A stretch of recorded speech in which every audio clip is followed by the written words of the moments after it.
Қазіргі күні қазақстандық ғалымдар бір сәтке де тыным таппай, аграрлық технологияны дамыту жолында еңбек етіп жатыр. Нәтиже жаман емес. Бүгінде қолға алған біршама жобалар бар. Олар өсімдік шаруашылығындағы өндіріс көлемін арттыруға, сапаны жақсартуға бағытталған.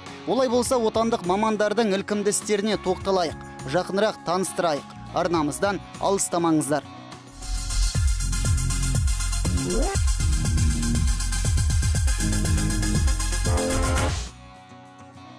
Органикалық өндіріс. Соңғы жылдары әлемде дәл осы тақырып жиі талқыланып жүр. Қуантарлығы бұл бағытта Қазақстанның мүмкіндігі өте зор. Мұны шетелдік мамандар айтып отыр. Олардың сөздерінше мемлекетіміз табиғи таза азық-түлік түрлерін молынан шығара алады. Ол үшін тек отандастарымызға ерінбей еңбек ету қажет. Түрлі жобаларды қолға алу керек. В этом проекте сделали упор на зернобобовые культуры. Қазір арнайы жоба бойынша жұмыс істеп жатырмыз. Бастаған ісімізде басымдықты ақуызы мол, бұршақ, нот сынды дәнді бұршақты дақылдарға бердік. Неге десеңіздер, қазіргі күні дәнді бұршақты дақылдарды органикалық немесе биологиялық жолмен өсіруге арналған технология жоқ. Алайда біз бұл жаңашылдықты ойлап таптық. Жүргізілген зерттеу жұмыстары жоғары бағаланып, 5 бірдей патентке ие болдық. Оның біреуі халықаралық саналады. Бүгінде бұл жобалар қаржыландырылып жатыр. Қазір фермерлер қауымы да бір орында тоқтап тұрған жоқ. Олар белсенді түрде органикалық егіншіліктің қыр-сырын меңгеруде.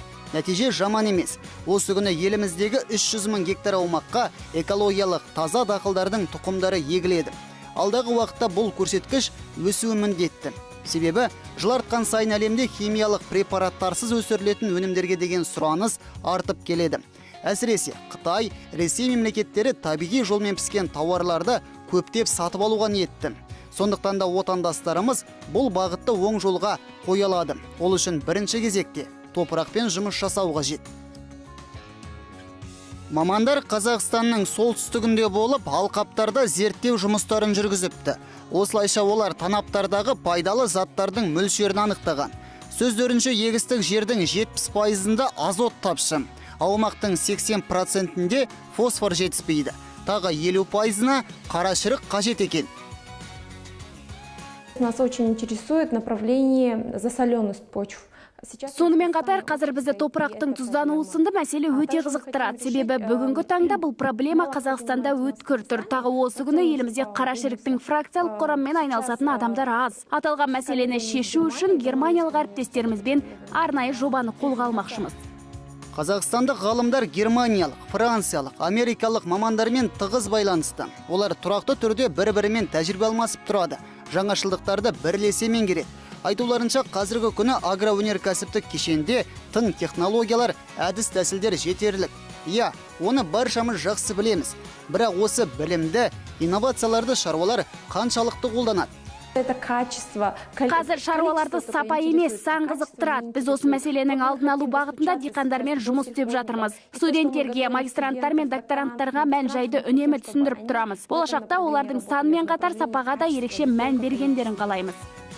Экологиялық таза өнім алу үшін минералды тыңайтқыштарға да аса мән беру қажет. Неге?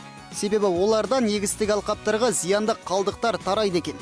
Мысалы, уытты заттар мен ауыр металдар жайылады. Бұлар өз кезегінде дақылдарға кері әсерін тигізеді. Мұны сала өкілдері айтып отыр. Где используются удобрения минерального происхождения? Минералды тыңайтқыштар қолданылған жерде қоректік заттардан бөлек әртүрлі химиялық элементтер де болады. Олардың ішінде ауыр металдар бар. Уақыт өте дәл осы ауыр металдар топыраққа сіңісіп, алқапта жиналып қалады. Біз қазір осы мәселені зерттеп жатырмыз. Осы орайда Қазақстандағы астық өндірісіне тоқталайық. Соңғы жылдары елімізде дақылдардың жалпы түсімі төмендеп кетті. Сапада көңіл көншітпейді. Мұның себебін сала мамандарынан сұрадық. Сөйтсек, қазіргі таңда республикада өсімдіктерді минералды заттармен қоректендіру ісі дұрыс жүргізілмей жатыр екен. Осының салдарынан отандастарымыз жақсы нәтижеге қол жеткізе алмай отыр. Мәселенің алдын алуға болады. Ол үшін зертхана меңгерушісінің пікіріне құлақ түрейік. Кто-то может подумать, кейбір адамдар химиялық препараттар өте зиянды деп ойлауы мүмкін. Шын мәнісінде зиянды емес, керісінше пайдалы. Оларды тек қажетті уақытта белгілі бір көлемде пайдалану керек. Сонда ғана өз жемісін береді. Ал шамадан тыс қолдансақ немесе мүлде қолданбасақ, астықтың шығымына, сапасына әрине кері әсер етеді. Оның үстіне қазір топырақ құнарлығын қалыпқа келтіру процесі баяу жүріп жатыр. Ғалымдардың айтуынша, мұның не себептен екендігін агробизнесмендердің басым бөлігі біледі. Бірақ кәсіпкерлердің азғантай үлесі ғана жағдайды түзеуге ынталы екен. Хотим заняться проблемой микроэлементной. Топырақтың микроэлементтік құрамы жөнінде жұмыс жүргізгіміз келеді. Бұл бағыт аса зерттелмеген. Біздер үшін беймәлім тұстары өте көп. Осы орайда қарапайым мысал келтірейін. Қазір адамдар шашым түсіп жатыр, тырнағым бая өсіп жатыр деп дәрігерлерге жүгінеді. Мұның барлығы микроэлементтердің жетіспеушілігінен орын алады. Астықта дәл солай, қажетті дүниелердің тапшылығынан дұрыс өспейді, сапасы сын көтермейді. Ендігі біздің мақсатымыз топырақтың микроэлементтік құрамын зерттеп, нақты шешім шығару. Жыл артқан сайын әлемде молекулярлық биология дамып келеді. Осының арқасында жаңа, шығымдылығы жоғары және табиғи факторларға аса төзімді астық сұрыптары пайда болуда. Әсіресе қазір қуаңшылыққа шыдамды дақылдардың түрлері көптеп шығарылып жатыр. В этом году мы Биыл екі бірдей сұрып шығардық. Оның біріншісі жаздық жұмсақ бидай, ал екіншісі жаздық арпа. Өнімдер мемлекеттік сынауға жіберілді. Айта кетейік, бұл сорттар заманауи молекулярлық әдіс тәсілдерді қолданудың арқасында пайда болды. Екі сұрыпта қуаңшылыққа төзімді. Мұны тексеріп, осындай қорытындыға келдік. Білім және ғылым министрлігінің талабы бойынша ауылдық жобаларға қатысушы жас ғалымдардың үлесі 30%-дан кем болмау керек. Сондықтан да қазір болашақ доценттер мен ғылым докторлары зор ықыласпен агроөнеркәсіптік кешендегі күрделі мәселелерді зерттеп, шешу жолдарын қарастырып жатыр. Когда я пришел на магистратуру, Магистратураға түскенде молекулярлық биология саласын таңдадым. Себебі бұл бағыт мені өте қызықтырады. Мұнда түрлі зерттеу жұмыстарын жүргіземіз. Өсімдіктің генін, оған қауіп төндіруші факторлерді анықтаймыз. Мысалы, қазір бидайдың зең ауруларына төзімділік қасиеттерін зерттеп жатырмын. Өте маңызды тақырып. Бұл жалғыз магистрант үшін ғана емес, барлық агрономдарды толғандыратын маңызды тақырып. Өйткені қазір бидай тұқымдарының жартысына жуығы зең ауруларына шалдыққан. Мәселенің алдын алу жайы қарастырылып жатқаны мәлім. Енді бірер жылда өзекті проблема шешіледі деп сенеміз. Ал органикалық тыңайтқыштарды өндіру ісі бір жақты етілді деп айтуға болады. Бүгінде мамандар тыңайтқыш ретінде құс саңғырығын қолданып жүр. Олар қиды сумен, биопрепараттармен араластырып пайдаланады. Наши лаборатории созданы два вида. Біздің зертханада органикалық тыңайтқыш жасауға қажетті биологиялық препараттың екі түрі шығарылды. Олар құс саңғырығын өңдеуге арналған. Ал осы құс саңғырығын өңдеу ісі қалай жүргізіледі? Шаруа қанша уақытқа созылады? Мұны да сала мамандарынан сұрадық. Профессордың пікіріне кезек берейік.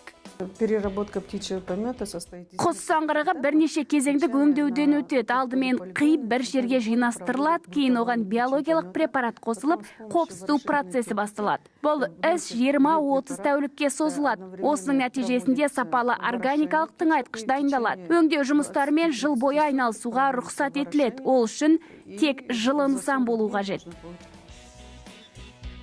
20 литр биологиялық препарат 180 литр суға араластырылады. Кейін дайындалған дүние құстың саңғырығына құйылады. Мамандардың сөздерінше 1 литр қоспа 4 тонна қиға қосылуы қажет.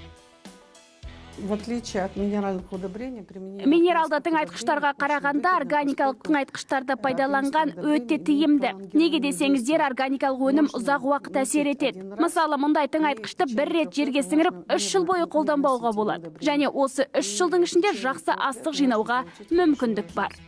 Бағдарламаны қорытындылайтын сәтке де жеттік. Бүгінде Қазақстандағы құс фабрикалары күн сайын 100 тоннаға дейін саңғырық шығарады, яғни төгіп тастайды. Бұл дұрыс емес. Себебі дәл осы қи өте күшті органикалық тыңайтқыш саналады. Оны жоғарыда айттық. Әрі тезектің бойында өсімдікке аса қажет өзге де элементтер бары мәлім. Қуантарлығы қазір қанаттылардың саңғырығы өңделіп, ауыл шаруашылығы саласында пайдаға жаратылып жатыр. Әрмен қарайда осы бағытта еңбек ету қажет. Сонда органикалық өндірістің өркендейтіндігіне күмән жоқ.